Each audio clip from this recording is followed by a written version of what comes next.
Assalamualaikum warahmatullahi wabarakatuh. Hamdan wa syukranillah, wassalatu wassalamu ala rasulillah, amma ba'du. Anak-anakku sekalian, alhamdulillah kita bertemu lagi dengan Pak Mutakin pada pelajaran pendidikan agama Islam dan budi pekerti atau yang disingkat dengan PAI-BP. Hari ini anak-anak kelas 9 kita akan belajar di bab 3, yakni tentang mengasah pribadi yang unggul dengan jujur, santun, dan malu. Namun sebelumnya, mari kita bersama-sama berdoa kepada Allah SWT. Semoga ilmu yang kita terima pada pagi hari ini menjadi ilmu yang barokah dan bermanfaat. Amin ya rabbal alamin.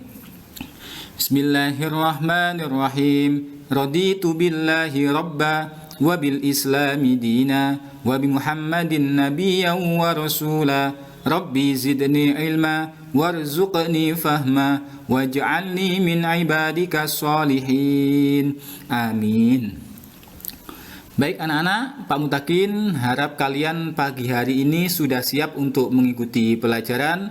Dan jangan lupa untuk tetap menjaga kesehatan dengan kalian rajin mencuci tangan, kemudian memakai masker, dan jangan lupa menghindari atau menjaga jarak dengan yang lain. Semoga kita senantiasa dalam perlindungan Allah Subhanahu wa Ta'ala. Amin ya rabbal alamin.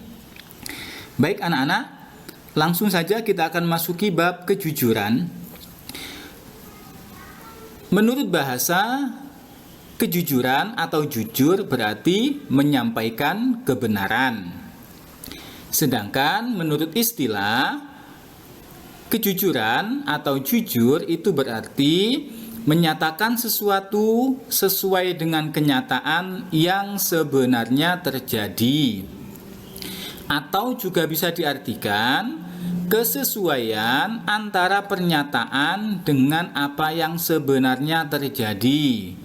Contohnya ketika kalian melihat sebuah kecelakaan di jalan atau melihat peristiwa apapun, kemudian kalian bercerita kepada teman kalian bahwasanya tadi ada kecelakaan di jalan raya. Kasihan sekali, ada sepeda motor berboncengan 3, tidak memakai helm, ngebut, kemudian tertabrak. Dan kondisi ketiganya kritis sekarang di rumah sakit. Nah, kalian menceritakan sesuai dengan apa yang kalian lihat, apa yang kalian dengar, dan apa yang kalian saksikan. Nah, berarti kalian menyampaikan suatu kebenaran atau kejujuran seperti itu, tanpa dikurangi dan tanpa ditambahi.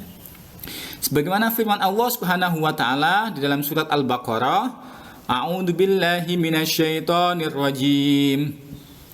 Bismillahirrahmanirrahim.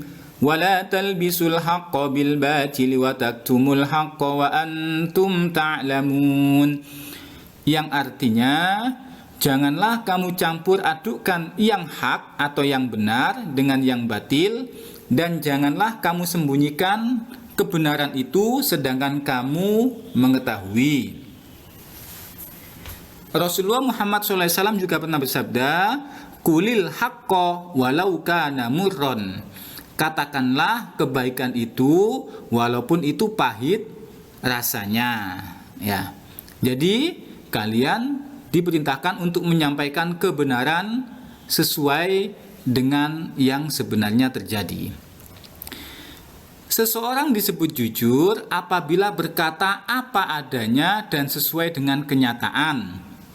Kejujuran sangat diperlukan dalam menjalani semua aktivitas kehidupan, karena kejujuran itulah kehidupan kita akan bahagia dan tentram. Ya, jadi seseorang yang jujur, seseorang yang berbicara sesuai dengan apa adanya, dengan kenyataan, itu sangat disenangi teman-temannya, sangat disenangi orang tuanya, sangat disenangi oleh masyarakat. Kenapa? Karena anak itu terkenal jujur. Ya, tidak suka menipu. Jadi akan membawa kebahagiaan dan juga ketentraman bagi dirinya dan juga masyarakat di sekitarnya. Seorang siswa belajar dan menyelesaikan ulangan dengan jujur.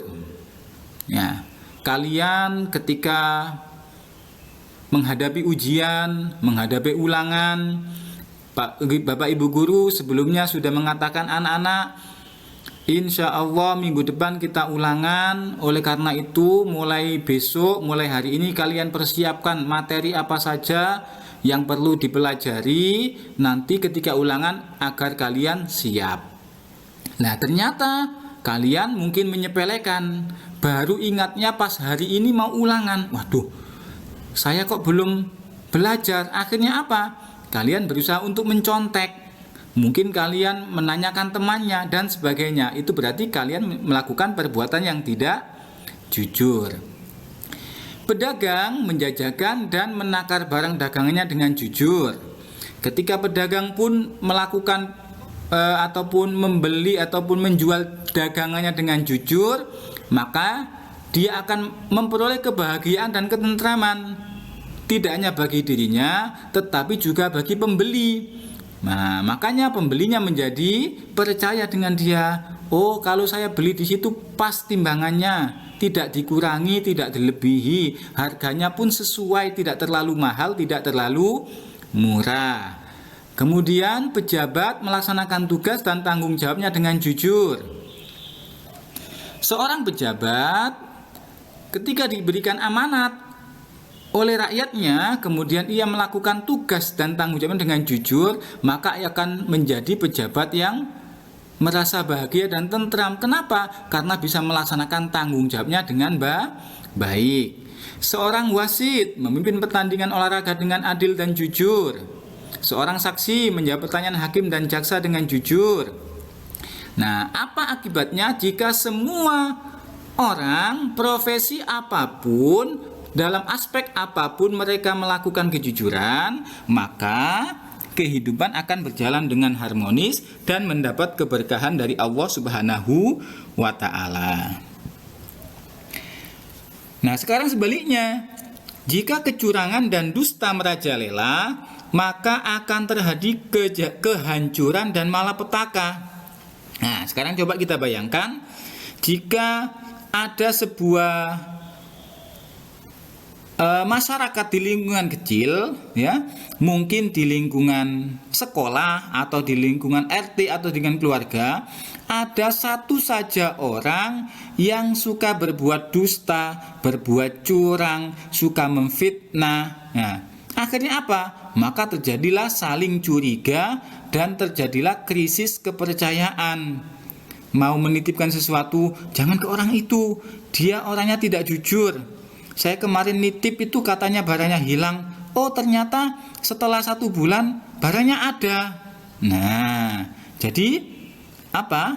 Tidak dipercaya oleh orang lain. Makanya orang lain akan merasa curiga kalau menitipkan sesuatu ataupun ingin berbicara dengan orang tersebut. Ya, takutnya apa? Takutnya nanti dia berbicara dengan bohong atau dusta. Nah, jika sudah demikian, maka kehidupan manusia akan terasa rumit, sulit, dan permasalahan menjadi tidak berujung. Maka dengan demikian, karena sudah banyak yang dusta, kecurangan merajalela, akhirnya pun satu sama lain tidak terjadi kerukunan. Nah, akhirnya apa? Murka Allah akan segera menimpa mereka. Na'udzubillah min zalik. Sejarah mencatat bahwa Rasulullah SAW memiliki akhlak yang agung. Rasul itu adalah makhluk atau manusia yang paling mulia, baik fisiknya maupun akhlaknya, budi pekertinya. Tidak hanya manusia yang memuji beliau, Allah pun memuji beliau. Wa innaka la'ala khuluqin adim. Sungguh engkau Muhammad berada pada akhlak yang paling mulia. Dan akhlak Nabi ini tidak hanya dipuji oleh sahabatnya, oleh temannya, tapi juga oleh musuh-musuhnya. Makanya kenapa Nabi Muhammad mendapat gelar Al-Amin, yaitu orang yang bisa dipercaya. Siapapun pasti mengatakan Muhammad itu adalah orang yang sangat jujur dan tidak pernah bohong, baik itu sahabat, teman, keluarga maupun musuh sekalian. Ya. orang yang memusuhi Nabi. Maksudnya seperti itu. Nah, kita sebagai umat Nabi Muhammad wajib untuk mencontoh dan menghiasi diri dengan akhlak mulia. Sebagai bentuk apa? Sebagai cerminan kesempurnaan iman seseorang, yaitu dengan sempurna iman seseorang maka akhlaknya akan semakin baik pula. Akhlak kepada sesama, akhlak kepada teman sebaya, akhlak kepada yang lebih tua, akhlak kepada orang tua, kepada guru, dan sebagainya. Nah, sekarang pertanyaannya, sudahkah kalian membiasakan diri bersikap jujur? Kenapa harus dibiasakan? Jujur itu gampang sekali, mudah sekali dikatakan, tetapi susah untuk dilaksanakan. Nah, orang yang biasa bersikap jujur itu karena kenapa? Sudah terbiasa. Orang yang susah mengatakan jujur, makanya kenapa? Ia belum terbiasa. Ia terbiasa berbohong. Makanya ketika mau disuruh berbicara jujur, ia susah. Kenapa demikian? Ya, kalian ini adalah calon pemimpin bangsa di masa depan. Ya, ketika Pak Mutakin, kemudian ketika Ustadz Sony, Bapak Ibu guru yang lain, itu 20 tahun lagi itu sudah memasuki masa-masa tua atau mungkin sudah tidak ada. Siapa yang menjadi pemimpin bangsa atau negara ini? Ya kalian semua yang masih berada di bangku sekolah ini. Nah, makanya kalian harus menjadi teladan, menjadi contoh bagi rakyatnya. Itu kalian kalau menjadi pemimpin, minimal kalian menjadi pemimpin bagi keluarganya, menjadi contoh bagi istrinya, kalau kalian laki-laki, bagi anaknya. Oh, aku senangnya ayah itu kenapa? Ayah itu orangnya jujur, sabar. Masa aku suka berbohong sih? Nah, jadi apa? Menjadi contoh, menjadi teladan bagi keluarganya. Sekarang perhatikan firman Allah dalam surat Ali Imran ayat 77. Bismillahirrahmanirrahim.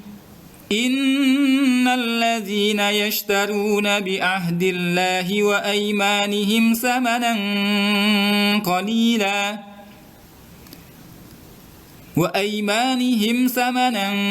qalila ulaika la khalaqa lahum fil akhirati wa la yukallimuhumullahu wa la yanzuru ilaihim yaumal qiyamati wa la yuzakkihim wa lahum azabun alim.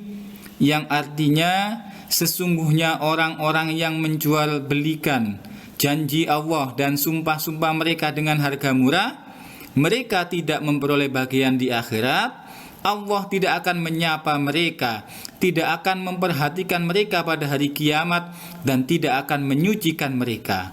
Dan bagi mereka azab yang sangat pedih. Na'udzubillah min zalik. Jadi anak sampai hanya karena harta, hanya karena hal-hal yang berurusan dengan dunia, kalian menjadi orang yang tidak jujur.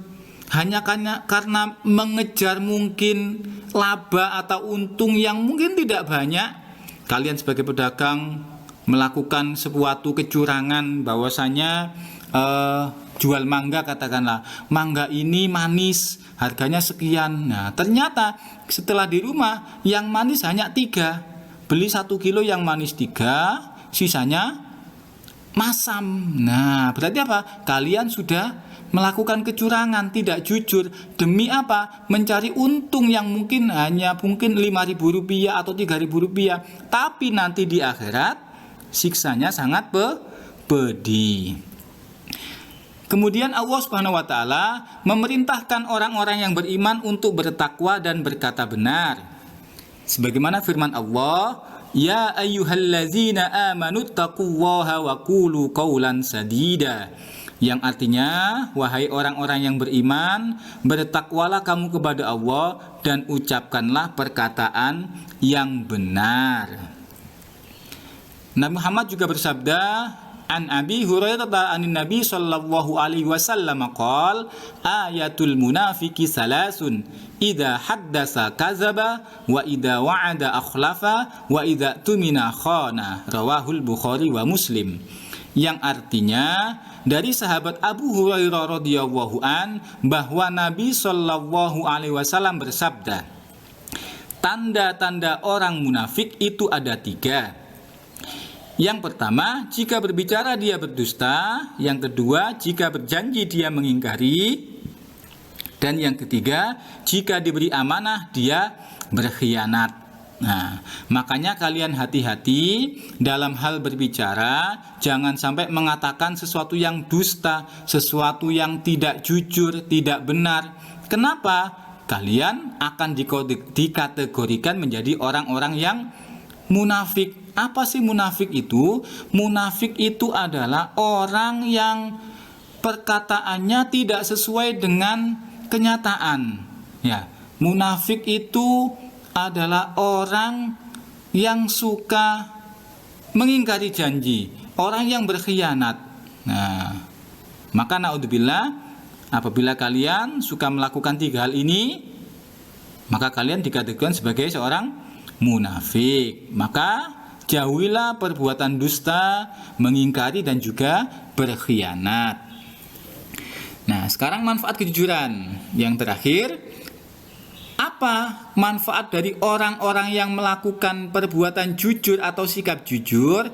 Yang pertama, jujur akan melahirkan ketenangan. Orang jujur akan tenang dan percaya diri karena tidak ada ketakutan sedikit pun. Nah, sebaliknya, seseorang pembohong akan gelisah dan takut kebohongannya terbongkar. Dan sebaliknya, dan biasanya orang yang berbohong itu pasti dia tidak berbohong 1 kali.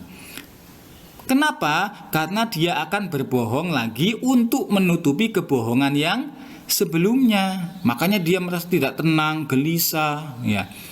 Bohong kepada orang tuanya, katanya ke sekolah, ternyata mampir ke warung kopi, mampir ke tempat PlayStation. Kalian bilang, bagaimana nak sekolahnya? Oh, alhamdulillah, sekolahnya baik bu, bapak ibu guru juga baik. Ada tugas tadi nak? Oh iya, tidak ada, bapak ibu guru yang mengisi hari ini semuanya tidak memberikan tugas, ya. Kemudian tanya lagi, ya, kalian yang pertama berbohong kalau kalian katanya masuk. Yang kedua berbohong katanya tidak ada tugas. Nah, berarti kebohongan itu biasanya apa? Ditutupi dengan sebuah kebohongan yang lain. Hatinya tidak tenang. Kemudian yang kedua, orang yang jujur akan dicintai oleh manusia. Siapapun dia, tanpa memandang suku, agama, warna kulit dan sebagainya. Kalau orang jujur pasti disukai semua manusia. Ya. Dan yang ketiga, jujur akan mendatangkan keberkahan dari Allah Subhanahu wa ta'ala. Karena jujur, kalau rezeki kita mungkin itu sedikit, tapi itu adalah rezeki yang barokah. Apa sih barokah itu? Barokah itu walaupun sedikit tapi nilainya, ya, keberkahannya itu yang bertambah. Mungkin rezekinya 1 hari cuma katakanlah 50.000, ya. Tetapi alhamdulillah anaknya sehat, istrinya sehat, keluarganya sehat semuanya, anaknya tidak terkena penyakit, ya. Daripada rizki yang banyak tapi tidak barokah. Rizkinya 1 hari, ya, mungkin bisa mencapai 200.000 sehingga 1 bulan mungkin berapa juta, ya. Tetapi anaknya terkena narkoba, kemudian terkena pergaulan bebas, naudzubillah min dalik, harta yang banyak tetapi tidak barokah. Demikian pertemuan kita pada kali ini. Semoga menjadi pertemuan yang bermanfaat, ilmu yang bermanfaat bagi kalian. Yang mau bertanya silakan ditanyakan di grup WA. Dan dari Pak Mutakin ucapkan subhanakallahumma wa bihamdika asyhadu alla ilaha illa anta astaghfiruka wa atubu ilaik. Wallahul muwaffiq ila aqwamit thoriq. Wassalamualaikum warahmatullahi wabarakatuh.